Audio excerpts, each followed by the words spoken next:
ಒಂದು ಕುಕ್ಕರ್ಗೆ ಇಡೀ ಆಗಿರುವ ಬೀನ್ಸು, ಇಡೀ ಆಗಿರುವ ಆಲೂಗಡ್ಡೆ, ಟೊಮೆಟೊ ಹಾಕಿ ಒಂದು ರೆಸಿಪಿ ಮಾಡಿ. ನೀವು ಈ ರೆಸಿಪಿ ತಿಂದರೆ ಕಳೆದೇ ಹೋಗ್ತೀರ. ಬನ್ನಿ ಈ ಹೊಸ ರೆಸಿಪಿ ಹೇಗೆ ಮಾಡೋದು ಅಂತ ನೋಡ್ಕೊಂಬರೋಣವಾ. ಮೇನಾಗಿ ಚಪಾತಿ, ಪರೋಟ, ಅಕ್ಕಿ ರೊಟ್ಟಿ ಹಾಗೆ ಅನ್ನಕ್ಕೂ ಕೂಡ ಸಖತ್ತಾಗಿರುವ ಈ ಗ್ರೇವಿನ ಹೇಗೆ ಮಾಡೋದು ಅಂತ ನೋಡೋಣ. ಮೊದಲಿಗೆ 1/4 kg ಆಗುವಷ್ಟು ಬೀನ್ಸು, 3 ಟೊಮೆಟೊ, 3 ಈರುಳ್ಳಿ, 3 ಆಲೂಗಡ್ಡೆ, ಒಣ ಕೊಬ್ಬರಿ, ಬೆಳ್ಳುಳ್ಳಿ ಬೇಕಾಗುತ್ತೆ. ಎಲ್ಲವನ್ನು ತೊಳೆದು ಕಟ್ ಮಾಡಿ ರೆಡಿ ಮಾಡಿ ಇಟ್ಕೊಂಡಿದ್ದೀನಿ. ಬನ್ನಿ ಇವಾಗ ರೆಸಿಪಿನ ಶುರು ಮಾಡೋಣ. ಮೊದಲಿಗೆ ಒಂದು ಕುಕ್ಕರ್ ತೊಗೊಂಡಿದ್ದೀನಿ. ಇದಕ್ಕೆ 2 ಚಮಚದಷ್ಟು ಎಣ್ಣೆ ಹಾಕ್ತಾಯಿದ್ದೀನಿ. ಇದಕ್ಕೆ ಮಸಾಲೆ ಹಾಕ್ಕೊಳ್ಳೋಣ. 1 ಪೀಸ್ ಚಕ್ರಮಗ್ಗೆ, 1 ಪೀಸ್ ಚಕ್ಕೆ, ಅರಿಶಿಣ ತೊಗೊಂಡಿದ್ದೀನಿ, ಪೀಸ್ ಅರಿಶಿಣ ತೊಗೊಂಡಿದ್ದೀನಿ. ಹಾಗೆ ಗೋಡಂಬಿ ಬಂದು ಒಂದು 20 ಗೋಡಂಬಿ ತೊಗೊಂಡಿದ್ದೀನಿ. ಒಂದು 4 ಲವಂಗ, ಹಾಗೆ ಕಾಳುಮೆಣಸು ಒಂದು 10 ಕಾಳುಮೆಣಸನ್ನು ತೊಗೊಂಡಿದ್ದೀನಿ. ಒಣ ಕೊಬ್ಬರಿ ಬೇಕಾಗುತ್ತೆ. ಒಣ ಕೊಬ್ಬರಿನ ಸ್ವಲ್ಪ ಕಟ್ ಮಾಡಿ ತೊಗೊಂಡಿದ್ದೀನಿ. ಇದಕ್ಕೆ ಬ್ಯಾಡಗಿ ಮೆಣಸೆ ಹಾಕಬೇಕು. 4 ಬ್ಯಾಡಗಿ ಮೆಣಸನ್ನು ಹಾಕ್ತಾಯಿದ್ದೀನಿ. ಈಗ 3 ಈರುಳ್ಳಿ, 3 ಆಲೂಗಡ್ಡೆ ಎಲ್ಲವನ್ನು ಸಿಪ್ಪೆ ತೆಗೆದು ಕಟ್ ಮಾಡಿ ಹಾಕಿದ್ದೀನಿ. ಇದು ಕೂಡ ಅರ್ಧ ಹೋಳು ಮಾಡಿ 3 ಟೊಮೊಟೊ ಹಾಕಿದ್ದೀನಿ. ಬೀನ್ಸು ಕೂಡ ಅದನ್ನು ತುದಿ ಮಾತ್ರ ಕಟ್ ಮಾಡಿ ಇಡೀ ಆದಿ ಹಾಕಿದ್ದೀನಿ. ಬೆಳ್ಳುಳ್ಳಿ ಒಂದು 3 ರಿಂದ 4 ಎಸಳು, ರುಚಿಗೆ ತಕ್ಕಷ್ಟು ಉಪ್ಪನ್ನು ಹಾಕಿ ಚೆನ್ನಾಗಿ ಸ್ವಲ್ಪ ಹೊತ್ತು ಈ ರೀತಿಯಾಗಿ ಈ ಒಗ್ಗರಣೆಯಲ್ಲಿ ಮಿಕ್ಸ್ ಮಾಡ್ಕೊಂಬಿಡೋಣ. ಈಗ ಇದಕ್ಕೆ ಒಂದು 2 ರಿಂದ 3 ಗ್ಲಾಸ್ ನೀರನ್ನು ಹಾಕ್ಕೊಳ್ಳೋಣ. ನೀರನ್ನು ಸೇರಿಸಿದ ತಕ್ಷಣ ಒಂದೇ ವಿಷಲ್ಗೆ ಆಫ್ ಮಾಡಬೇಕು. ಜಾಸ್ತಿ ಆದರೆ ಎಲ್ಲ ಮೆತ್ತಗಾಗ್ಬಿಡುತ್ತೆ. ಹಾಗಾಗಿ ಒಂದೇ ವಿಷಲ್ ನೋಡಿಕೊಂಡು ಆಫ್ ಮಾಡ್ಕೊಂಬಿಡಬೇಕು. ಈಗ 1 ವಿಷಲ್ ಆಗಿದೆ. ಈಗ ಸ್ವಲ್ಪ ತಣ್ಣಗಾಗಿದೆ ಕುಕ್ಕರು. ಈಗ ಓಪನ್ ಮಾಡ್ತಾಯಿದ್ದೀನಿ. ನೋಡಿ, ಒಂದೇ ವಿಷಲ್ಲು, ಆಲೂಗಡ್ಡೆ ಎಲ್ಲ ಚೆನ್ನಾಗಿ ಬೆಂದಿದೆ. ಇವಾಗ ನಾವು ಬೀನ್ಸ್ ಆಲೂಗಡ್ಡೆಯನ್ನು ಸಪ್ರೇಟ್ ಮಾಡ್ಕೊಂಬಿಡೋಣ. ನಿಮಗೆ ಇಷ್ಟವಾದ ತರಕಾರಿನ ಹಾಕ್ಕೋಬೋದು. ನಾನಿಲ್ಲಿ ಬೀನ್ಸು ಆಲೂಗಡ್ಡೆ ಮಾತ್ರ ಬಳಸಿದ್ದೀನಿ.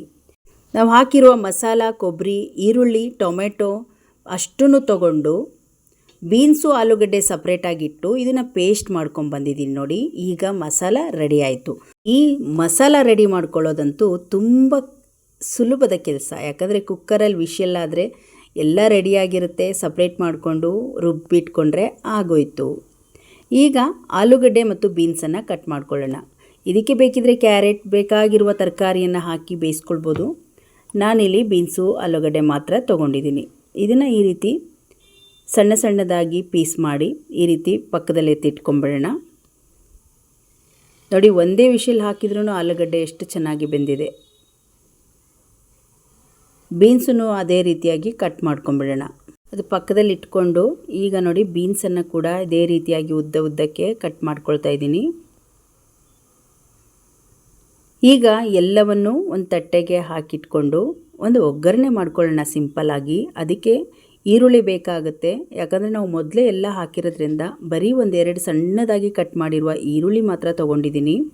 ಈ ಗ್ರೇವಿ ಮಾಡೋಕ್ಕೆ ಸ್ವಲ್ಪ ಅಗಲವಾದ ಪಾತ್ರೆ ಚೆನ್ನಾಗಿರುತ್ತೆ. ಒಂದು ಪಾತ್ರೆಗೆ 1-2 ಚಮಚದಷ್ಟು ಎಣ್ಣೆ ಹಾಕಿ ಇದಕ್ಕೆ ಒಂದೇ ಒಂದು ಬ್ಯಾಡಗಿ ಮೆಣಸನ್ನು ಕಟ್ ಮಾಡಿ ಹಾಕಿದ್ದೀನಿ. ಹಾಗೆ ಸಣ್ಣದಾಗಿ ಕಟ್ ಮಾಡಿರುವ ಈರುಳ್ಳಿಯನ್ನು ಸೇರಿಸ್ಕೊಂಡು ಚೆನ್ನಾಗಿ ಮಿಕ್ಸ್ ಮಾಡಿಕೊಂಡು ಈಗ ಬೀನ್ಸು ಆಲೂಗಡ್ಡೆಯನ್ನು ಹಾಕ್ತಾಯಿದ್ದೀನಿ.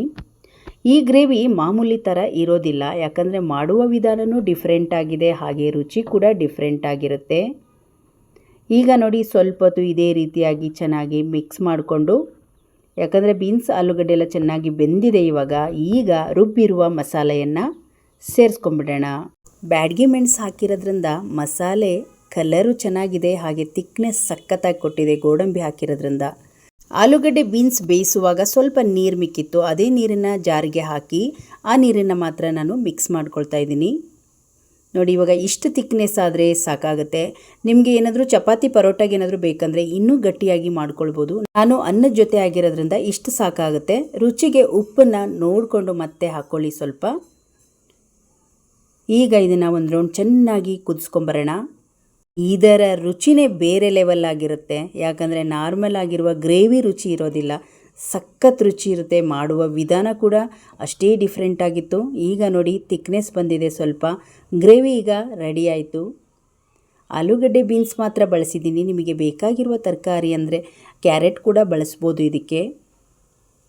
ಈಗ ನೋಡಿ, ಘಮ ಘಮಿಸುವ ಸಖತ್ ರುಚಿ ಇರುವ ಈ ಗ್ರೇವಿ ರೆಡಿ ಆಯಿತು. ಇದನ್ನು ಪೂರಿ ಜೊತೆಗೂ ಕೂಡ ನೀವು ಸರ್ವ್ ಮಾಡ್ಬೋದು. ಈಗ ನಾನು ಅನ್ನದ ಜೊತೆಗೆ ಸರ್ವ್ ಮಾಡಿದ್ದೀನಿ. ಅನ್ನದ ಜೊತೆಗೂ ಕೂಡ ಬಿಸಿ ಬಿಸಿ ಅನ್ನದ ಜೊತೆಗೂ ಕೂಡ ತುಂಬ ಚೆನ್ನಾಗಿತ್ತು.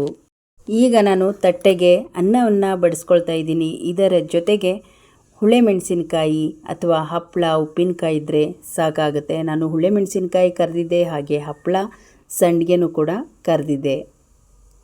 ಮಕ್ಕಳಿಗೆ, ದೊಡ್ಡರಿಗೆ ಎಲ್ಲರಿಗೂ ಈ ರುಚಿಕರವಾಗಿರುವ ರೆಸಿಪಿ, ಹೊಸ ರೆಸಿಪಿಯನ್ನು ಒಮ್ಮೆ ಟ್ರೈ ಮಾಡಿ ನೋಡಿ.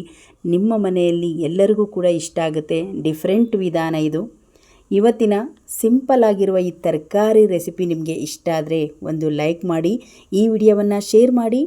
ಇನ್ನಷ್ಟು ವಿಡಿಯೋಗಳಿಗಾಗಿ ನಮ್ಮ ಚಾನಲನ್ನು ಸಬ್ಸ್ಕ್ರೈಬ್ ಮಾಡ್ಕೊಳ್ಳಿ. ಹಾಗೆ ನಮ್ಮ ಫೇಸ್ಬುಕ್ ಪೇಜನ್ನು ಕೂಡ ಫಾಲೋ ಮಾಡಿ. ಮತ್ತೆ ಮುಂದಿನ ಹೊಸ ರೆಸಿಪಿಯೊಂದಿಗೆ ಸಿಗೋಣ. ಅಲ್ಲಿಯವರೆಗೂ ಧನ್ಯವಾದಗಳು.